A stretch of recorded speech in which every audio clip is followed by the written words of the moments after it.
Going on, guys? Taylor Stuber with Locks DFS.com, bringing you my wide receiver locks of the week. Last week it was great. I suggested Adam Thielen and Stephon Diggs. Both had really good games. Played Thielen in our optimal lineup for Locks DFS members. Really like that. I think he had it was like 8 for 127 and a touchdown, somewhere around there. And I think I have two plays that I like even more than those guys last week. Before we get into that, just a little promotion for my company that I run, LocksDFS.com. We are running a couple sales right now with NBA going and then NHL on a 5-game win streak right now. If you look at our Twitter, LocksDFS, we've had like numerous members winning thousands of dollars. It's been very fruitful for us. And if you're trying to try this out for NFL, it is only $25 for the week.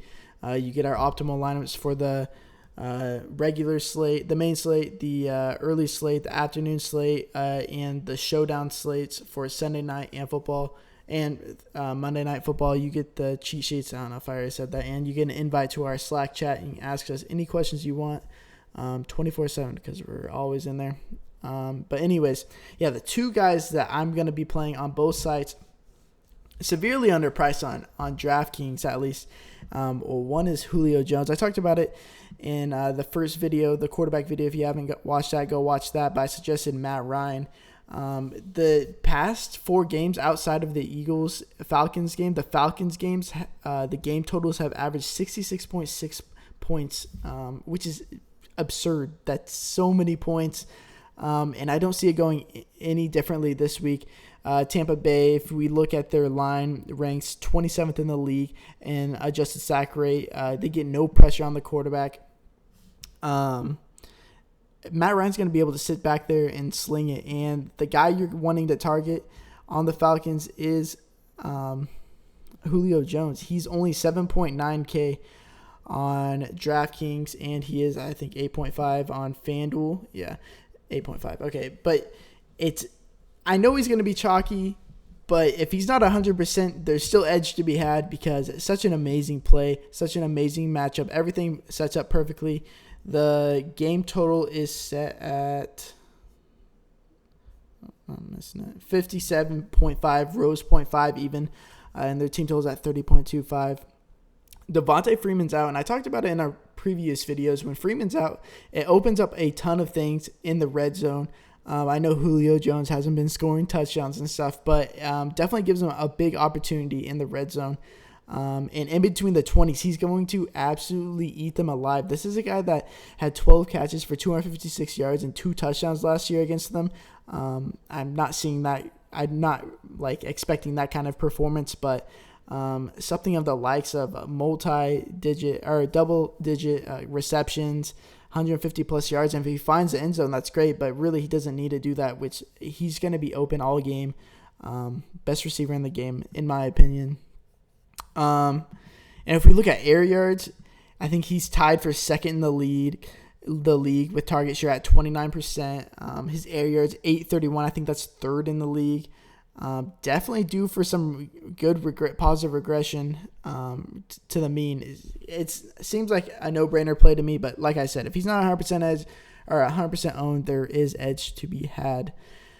The other guy I just tweeted. If you don't follow me on Twitter at Taylor Stuber. I was just talking about him. John Brown is having an amazing year, and the ceiling is massive. It's massive. I can't over exaggerate that more. His floor is safe, and that's why he's at 5.5K. If you look at his recent performances, 13.5, 19.2, 13.6, 23.9, 9.8. 9.8 is not the best, but it's definitely not going to kill your lineup. Any of these are very, very serviceable numbers, and he hasn't even touched the upside that he has. If we go over here to airyards.com, great tool. And I think Addy talked about it in his GPP video. I think, obviously he has the upside for GPP, but I think he's safe in cash games, and I'm going to be playing him everywhere. If we go over here to ADOT, he leads the league in ADOT. If I can find him.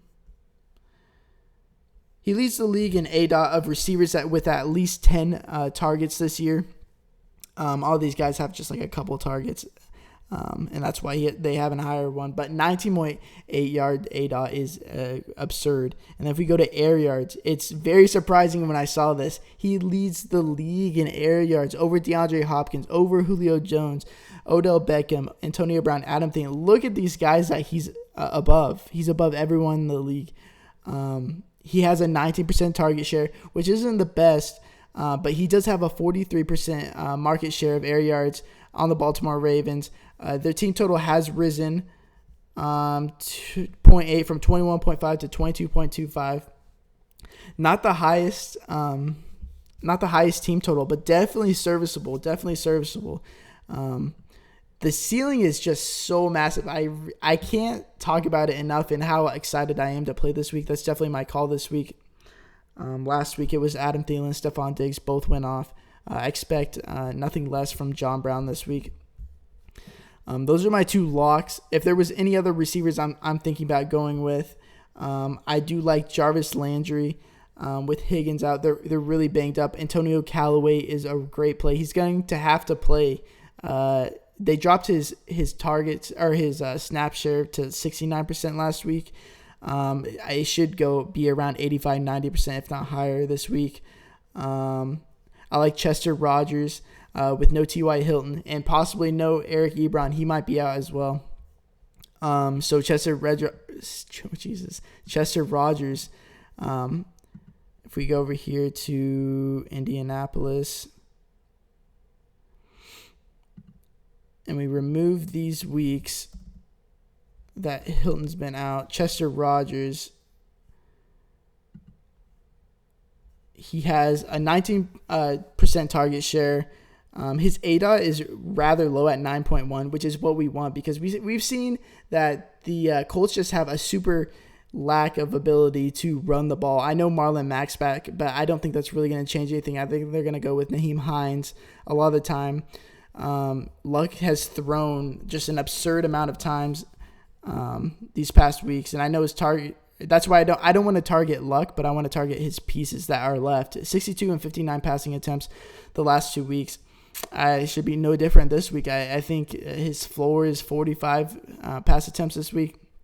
And if Chester Rogers is going to be probably his number one receiver out there if Eric Ebron's out, and even if Ebron's out, he's going to be the number 2 receiver out there. Especially on DraftKings where he's only 4.5K. He's going to get peppered with the ball. His past 2 weeks, he has 11 and 11 targets, 8 catches each of those games. That seems like kind of a floor for him. He hasn't gotten to the end zone yet, hasn't had any big plays yet, but he's definitely has the talent to do so. So definitely a very safe floor. I'm trying to, this week in roster construction, I'm really trying to fit in Todd Gurley and Julio Jones with there being so much value. Normally I wouldn't pay $10K for a running back, but his matchup is amazing, and he's going to get like 30 points again. And there's so much value provided that I see myself going there.